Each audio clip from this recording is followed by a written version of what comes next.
ਸ਼੍ਰੋਮਣੀ ਅਕਾਲੀ ਦਲ ਦਿੱਲੀ ਵੱਲੋਂ ਸਰਦਾਰ ਹਰਵਿੰਦਰ ਸਿੰਘ ਸਰਨਾ ਨੇ ਮੌਜੂਦਾ ਡੀਐਸਜੀਐਮਸੀ ਮੁਖੀ ਮਨਜਿੰਦਰ ਸਿੰਘ ਸਿਰਸਾ ਉੱਪਰ ਡੀਐਸਜੀਐਮਸੀ ਦੇ ਹਰਿਆਣਾ ਦੇ ਫਤਿਆਬਾਦ ਸਥਿਤ ਜ਼ਮੀਨ ਤੇ ਉਸਾਰੇ ਵਿਦਿਅਕ ਅਦਾਰਿਆਂ ਦੀ ਬਦਹਾਲੀ ਦੇ ਗੰਭੀਰ ਇਲਜ਼ਾਮ ਲਾਏ ਹਨ। ਸਰਦਾਰ ਸਰਨਾ ਦਾ ਕਹਿਣਾ ਹੈ ਕਿ ਅੰਗਰੇਜ਼ਾਂ ਵੇਲੇ ਗੁਰਦੁਆਰਾ ਰਕਾਬਗੰਜ ਸਾਹਿਬ ਦੀ ਲਈ ਜ਼ਮੀਨ ਬਦਲੇ ਮੌਜੂਦਾ ਪਾਕਿਸਤਾਨ ਸਥਿਤ ਜ਼ਮੀਨ ਅਲਾਟ ਹੋਈ ਸੀ ਅਤੇ ਮੁੜ ਹਰਿਆਣਾ ਦੇ ਫਤਿਆਬਾਦ ਜ਼ਮੀਨ ਅਲਾਟ ਹੋਈ। ਉਹਨਾਂ ਵੱਲੋਂ ਇਸ ਜ਼ਮੀਨ ਉੱਪਰ ਵੱਡੇ ਵਿਦਿਅਕ ਅਦਾਰੇ ਸਥਾਪਿਤ ਕੀਤੇ ਗਏ, ਪਰ 2013 ਤੋਂ ਬਾਦਲ ਧੜੇ ਦੇ ਕਾਬਜ ਹੋਣ ਪਿੱਛੋਂ ਇਹ ਅਦਾਰੇ ਅੱਜ ਬਦਹਾਲ ਹਨ। ਵਾਹਿਗੁਰੂ ਜੀ ਕਾ ਖਾਲਸਾ, ਵਾਹਿਗੁਰੂ ਜੀ ਕੀ ਫਤਿਹ। मैं आज एक बहुत ही गंभीर विषय के उपर संगतां नाल विचार साझे कर रहा और संगत इसनूं बड़े ध्यान नाल सुने और समझे।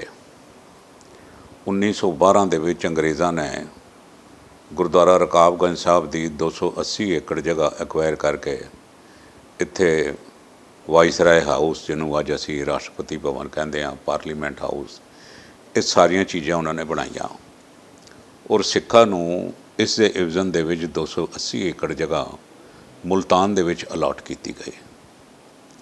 1947 तो बाद वो जिहड़ी मुल्तान जगह सी 280 एकड़, उहदे इवजन दे विच फतेहाबाद जिहड़ा कि हुण हरियाणे च पैंदा है, हिसार तो थोड़ी विथ ते हैगा, 280 एकड़ जगह दिल्ली गुरुद्वारा कमेटी के नाम उन्होंने ये कर दी। ये स्थान वक्त लंघदा गया और सरदार परमजीत सिंह के कार्यकाल दे विच असीं ये प्रोग्राम बनाना शुरू किया भी सानू इत्थे कुछ एजुकेशनल एक्टिविटी भी करनी चाहिए है और जिहड़ी जगह वाही वास्ते किसानां ने लई है उन्हां कोल वापस भी लैनी है। तकरीबन असीं 60-70 एकड़ जगह भी वापस लई अपने और इत्थे साडा जिहड़ा कि साडा ग्रेटर प्लैन सी भी असीं इत्थे सिख यूनिवर्सिटी स्थापित करनी है। उस दे अधीन इत्थे असे पहले तो गुरु तेग बहादुर साहब के नाँ का स्कूल खुलिया गया।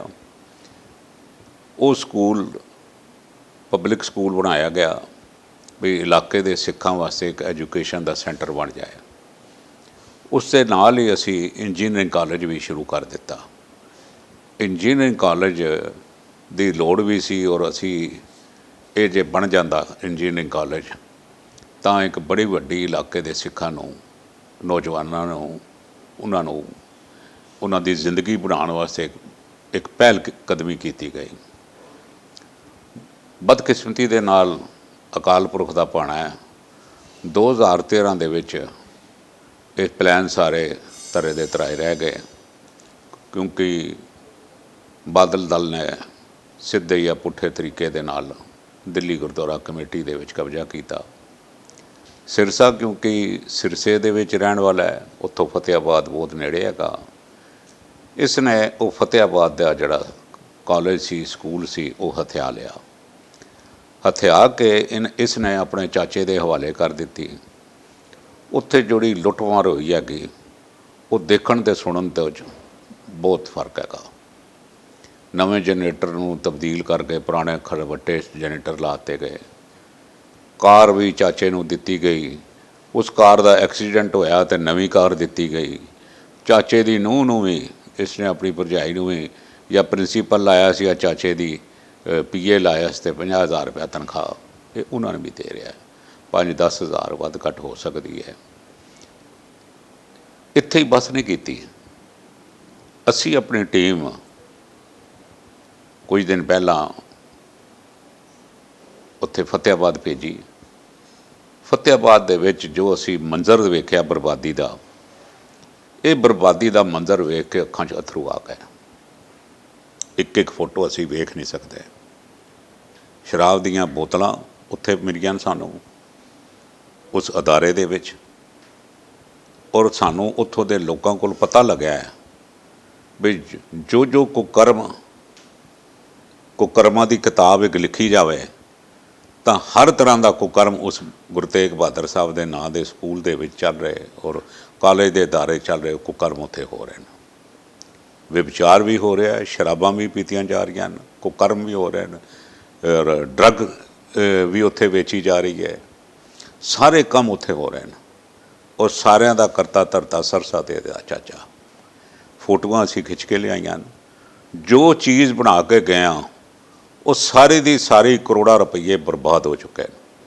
8 ਸਾਲ ਦੇ ਵਿੱਚ ਇਸਨੇ ਇੱਕ ਵਾਰ ਤਕਲੀਫ ਨਹੀਂ ਕੀਤੀ ਵੀ ਆਪਣੀ ਕੁਰਸੀ ਛੱਡ ਕੇ ਜਾ ਕੇ ਦੇਖੇ ਤੇ ਸਹੀ ਵੀ ਜਿਸ ਅਦਾਰੇ ਦੇ ਵਿੱਚ ਬਸ ਉਹ ਚਾਚਾ ਹੋਗਾ ਬੈਠਾ ਹੋਇਆ, ਉਹ ਸਾਰਾ ਸਮਾਨ ਇਹਨਾਂ ਨੇ ਕਰੋੜਾਂ ਰੁਪਇਆਂ ਦਾ ਤੇ ਸਮਾਨ ਹੀ ਵੇਚ ਦਿੱਤਾ ਹੈ। ਜੋ ਕੁਝ ਉੱਥੇ ਪਿਆ ਹੋਇਆ ਸੀ ਉੱਥੇ ਹੁਣ ਕੁਝ ਵੀ ਨਹੀਂ ਪਿਆ। ਫੋਟੋਆਂ ਮੈਂ ਬੇਨਤੀ ਕੀਤੀ ਹੈ ਕਿ ਇਹਨੂੰ ਮੀਡੀਆ ਵਾਲੇ ਨੂੰ ਵੀ ਕੁਝ ਫੋਟੋਆਂ ਸੰਗਤਾਂ ਨੂੰ ਦਿਖਾਓ ਜਾ ਕੇ। ਤੁਸੀਂ ਸਾਰੀਆਂ ਤੇ ਨਹੀਂ ਦਿਖਾ ਸਕਦੇ ਕਿਉਂਕਿ 60-70 ਫੋਟੋਆਂ ਖਿੱਚ ਕੇ ਲਿਆਏ ਨੇ।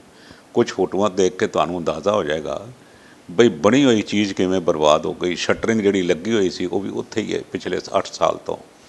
ਉਹਦੇ ਜਿਹੜੇ ਪਿੱਲਰ ਖੁੱਲ੍ਹ ਚੁੱਕੇ ਹਨ, ਉਹ ਸੜ ਗਈਆਂ ਸਾਰੀਆਂ ਚੀਜ਼ਾਂ। ਜੋ ਕੁਝ ਪੈਸਾ ਲੱਗਿਆ ਸਾਰਾ ਕੁਝ ਬਰਬਾਦ ਹੋ ਚੁੱਕਾ ਹੈ। ਇੱਕ ਇੱਕ ਪੈਸਾ ਸੰਗਤ ਦਾ ਮੱਥਾ ਟੇਕਿਆ ਹੋਇਆ। ਬੜਾ ਵੱਡਾ ਇੱਕ VNC ਸਰਦਾਰ ਪਰਮਜੀਤ ਸਿੰਘ ਸਰਨਾ ਦਾ ਵੀ 280 ਏਕੜ ਦੇ ਵਿੱਚ ਐਸੀ ਵਧੀਆ ਯੂਨੀਵਰਸਿਟੀ ਬਣਾਈ ਜਾਏ ਜਿਹੜੀ ਦੁਨੀਆ ਦੇ ਵਿੱਚ ਉਸਦਾ ਨਾਂ ਹੋਵੇ, ਪਰ ਇਹਨਾਂ ਪੱਧਰ ਪੁਰਸ਼ਾਂ ਨੇ ਉਸ ਨੂੰ ਬਿਲਕੁਲ ਬਰਬਾਦ ਕਰਕੇ ਰੱਖਤਾ। ਪਤਾ ਨਹੀਂ ਇਹ ਕਿਹੜੇ ਜਨਮ ਦਾ ਸਿੱਖਾਂ ਕੋਲੋਂ ਇਹ ਬਦਲਾ ਲੈ ਰਹੇ ਨੇ, ਕਿਹੜੇ ਯੁੱਗ ਦਾ ਇਹ ਬਦਲਾ। ਮੈਂ ਯੁੱਗ ਦੇ ਵਿੱਚ ਵਿਸ਼ਵਾਸ ਤੇ ਨਹੀਂ ਕਰਦਾ, ਪਰ ਮੂੰਹ ਚੋਂ ਨਿਕਲਦਾ ਹੀ ਹੈ ਪਤਾ ਨਹੀਂ ਕਿਹੜੇ ਜਨਮ ਦਾ ਤੂੰ ਬਦਲਾ ਲੈ ਰਿਹਾ। ਇਹ ਮਹਾਰਾਜ ਕਿਉਂ ਕਰਵਾ ਰਿਹਾ ਹੈ? ਇਹਨਾਂ ਨੂੰ ਇੱਥੇ ਗੁਰਦੁਆਰਾ ਕਮੇਟੀ ਦੇ ਪ੍ਰਬੰਧ 'ਤੇ ਬਿਠਾ ਕੇ ਇਹ ਸਿੱਖਾਂ ਨੂੰ ਕਿਹੜੀ ਸਜ਼ਾ ਦੇ ਰਿਹਾ ਹੈ? ਸਾਡੇ ਕੋਲ ਕੀ ਗਲਤੀ ਹੋਈ ਹੈ ਤਾਂ ਕਿ ਅਸੀਂ ਉਸਦੀ ਭੁੱਲ ਮੰਗੀਏ? ਸੱਚੇ ਪਾਤਸ਼ਾਹ, ਇਹ ਕਿਹੜੇ ਪੱਧਰ ਪੁਰਸ਼ ਬਿਠਾਏ ਨੇ ਜਿਹੜੇ ਤੁਹਾਡੀਆਂ ਜਗ੍ਹਾ ਦੇ ਉੱਪਰ ਸ਼ਰਾਬਾਂ ਵੀ ਪੀਂਦੇ ਨੇ, ਕੁਕਰਮ ਵੀ ਕਰਦੇ ਨੇ, ਹਰ ਚੀਜ਼ ਕਰਦੇ ਨੇ, ਔਰ ਵਿਦਿਅਕ ਅਦਾਰੇ ਜਿਹੜੇ ਅਸੀਂ ਆਪਣੀ ਪਨੀਰੀ ਵਾਸਤੇ ਬਣਾਏ ਉਹਨਾਂ ਨੂੰ ਬਰਬਾਦ ਕਰਕੇ ਰੱਖਤਾ ਹੈ। ਮੈਂ ਸਾਧ ਸੰਗਤ ਨੂੰ ਬੇਨਤੀ ਕਰਦਾ, ਆਪਣੇ ਵਿਚਾਰ ਇਸ ਪ੍ਰਤੀ ਜ਼ਰੂਰ ਦਿਓ। ਹਰ ਸ਼ਖਸ ਜਿਹੜਾ ਇਹ ਵੀਡੀਓ ਇਸ ਮੇਰੀ ਬਾਈਟ ਨੂੰ ਸੁਣੇ, ਇਹਨਾਂ ਨੂੰ ਚਿੱਠੀ ਲਿਖੋ, ਸਰਦਾਰ ਜੀ ਤੁਸੀਂ ਕੀਤਾ ਕੀ ਹੈਗਾ। ਖਾਲੀ ਸੁਣ ਕੇ ਚੁੱਪ ਨਾ ਕਰੋ, ਉਹ ਤਾਂ ਕੋਈ ਫਾਇਦਾ ਨਹੀਂ ਹੈਗਾ। ਸੁਣ ਕੇ ਇਸ ਨੂੰ ਇਹਨਾਂ ਨੂੰ ਚਿੱਠੀ ਲਾਨਤ ਪਾਓ। ਇਹਨਾਂ ਨੂੰ ਇੰਤਜ਼ਾਰ ਨਾ ਕਰੋ ਵੀ ਤੁਸੀਂ ਵੋਟਾਂ ਪੈਣ ਵਕਤ ਇਹਨਾਂ ਨੂੰ ਵੋਟਾਂ ਨਹੀਂ ਪਾਓਗੇ। ਉਹ ਤੇ ਤੁਸੀਂ, ਮੈਨੂੰ ਪਤਾ ਹੈ ਅੱਜ ਸਿੱਖ ਅੰਦਰੋਂ ਇਤਨਾ ਦੁਖਿਆ ਹੋਇਆ ਹੈ ਵੀ ਇਹਨਾਂ ਦੀ ਸ਼ਕਲ ਨਹੀਂ ਵੇਖੇਗਾ। ਜਿਹੜੇ ਇਹਨਾਂ ਦੇ ਨਾਲ ਬੈਠਣ ਉਹਨਾਂ ਦੀ ਨਹੀਂ ਵੇਖੇਗਾ ਤੇ ਇਹਨਾਂ ਦੀ ਕਿੱਥੋਂ ਸ਼ਕਲ ਵੇਖੇਗਾ। ਔਰ ਜਿਹੜੇ ਨਾਲ ਜਿਹੜੇ ਕਹਿੰਦੇ ਨੇ ਅਸੀਂ ਪੰਥ ਪ੍ਰਸਤ ਹੈਗੇ ਹਾਂ, ਉਹ ਪੰਥ ਪ੍ਰਸਤੀ ਦਾ ਪਰਦਾ ਝਲਕਦਾ ਉਹਨਾਂ ਦੇ ਵਿੱਚ।